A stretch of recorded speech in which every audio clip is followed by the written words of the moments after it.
Hey there everybody, Don Evans here from WatchReport.com, and today we got the Scuba Steve from Nethuns.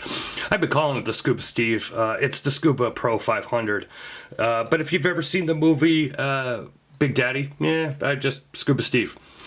But this is the Meteorite dial version. You're looking at $490 for this version. There are other dials available if Meteorite is not your thing or a little too much out of your price range. You're looking at a 41mm in width case, 51mm lug to lug, 14mm stick without that sapphire box crystal, 16mm stick from the middle of the crystal to the case back. Seiko NH35 automatic movement, 22mm lugs that tapers to a 20mm buckle. So this case is this watch is two watches in one, in my opinion. You have a Seiko 62 Mas case Homage and a Rolex dial. I mean, Mercedes hands, Rolex dial, 3 o'clock date. It is what it is. A few different micro brands have been using this case as of late. I know Armida has done their version of it as well. You also have this waffle style, Seiko style strap. It's kind of very reminiscent of the Seiko waffle style strap too. It's kind of tough and slightly plasticky feeling, a little rigid, but we'll get to that here in a bit. Let me show you a look at the dial. If I haven't said already, it is a Seiko NH35 automatic movement, and it is $490. So here is a look at that Meteorite dial. I believe this is my first go around with a Meteorite dial from a micro brand company. If I sit here and think, I'll be honest, I know a lot of people love it. I'm not 100%. I mean, the striations and everything are cool, but I'm not 100% sure if I love it. I'll also say this, you know, and I don't say this to knock any brand or any company or anything like this. You know, I know about Meteorite. I know, you know, the reason that Meteorite dials used to be so expensive was because of how they had to manufacture them, and a lot of them broke, and, you know, things like that. So, is this 100% true Meteorite? I couldn't tell you that. I'm all, you know, I can only go by what I see, and with what I see, I really don't know. It does have a cool look, of course. Every one of them is going to be different.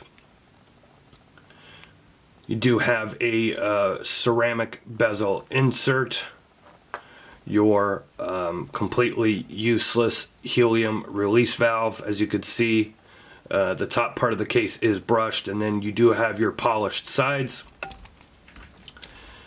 Here is a look at, you know, pretty standard fair case back here.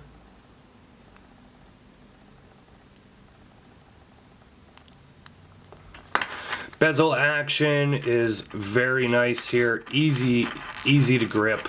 No issues there. Ratchets very nicely. Your crown is the same. Obviously this style of watch does not have crown guards. I know some true divers out there are going to, you know, not like that, but the crown is very nice. The action's very smooth. I've had no issues with the crown at all whatsoever.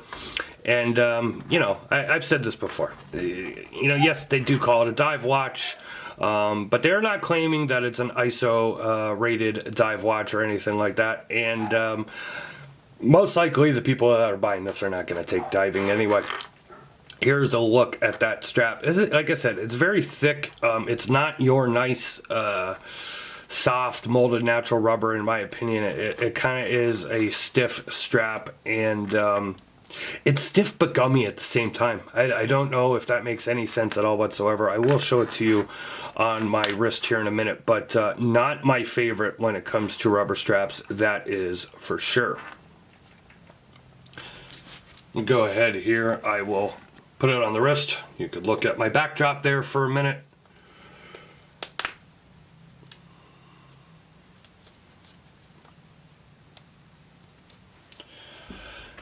Here it is on my 7.5-inch wrist. You could see where the buckle lands. So you do have a lot of holes left over and a pretty good amount of tongue.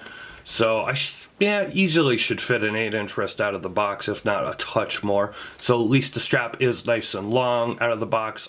It is just not a comfortable strap to me at all whatsoever. That's my opinion. But this is what it looks like on the wrist. As I said, there are other dial colors available if Meteorite dial is out of your price range or not what you are looking for.